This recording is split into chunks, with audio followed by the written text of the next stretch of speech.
Side পেরোলে কি জীবন থেমে যাবে? হাঁটলেই হাঁটুতে টান, সিঁড়ি দিয়ে উঠতে ব্যথা।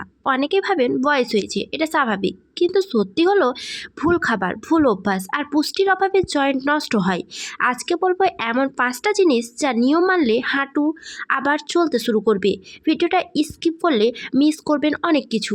তো বন্ধুরা, আপনারা কি জানেন হাঁটুতে ব্যথা কেন হয়? তাহলে জেনে নিন। ক্যালসিয়াম কম, ভিটামিন ডি কম, জয়েন্টের কার্টিলেজ ক্ষয় হয়ে গেছে, ওজন বেশি হয়ে গেছে, শরীর নড়াচড়া কম, মানে জয়েন্ট শুকিয়ে যাচ্ছে, তেল নেই তাই ঘষা খাচ্ছে। সমাধান নম্বর 1, তিল ও গুড়। এটা গ্রাম্য টোটকা না, এর মধ্যে সায়েন্স আছে। ক্যালসিয়াম ও হাড় মজবুত করে। 1 চামচ তিল গুঁড়ো ও অল্প গুড় মিক্স করে সকালে খেয়ে নিন। সমাধান নম্বর 2, রসুন ভাজা। ইনফ্লামেশন কমায়, জয়েন্ট ফোলা কমে। সকালে 2 কোয়া হালকা ভেজে রসুন খেয়ে নিন। সমাধান নম্বর 3, হলুদ দুধ। হলুদ দুধ হলো ন্যাচারাল পেন কিলার। কারকিউমিন ব্যথা ও ফোলা কমায়।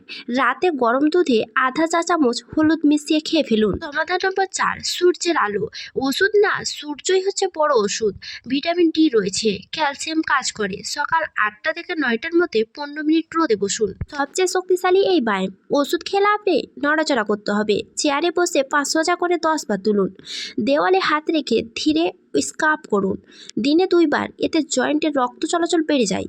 যা যা করবেন না, বেশি ওজন করা, ঠান্ডা মেঝেতে বসা, হঠাৎ দৌড়ানো, ব্যথা হলে একদম না নড়া। বয়স সমস্যা না, অবহেলায় সমস্যা। আজ থেকে শুরু করুন, ধীরে ধীরে হাঁটুন, সাড়া দেবে। ভিডিওটা ভালো লাগলে লাইক দিন, কমেন্টে লিখুন আপনার বয়স কত।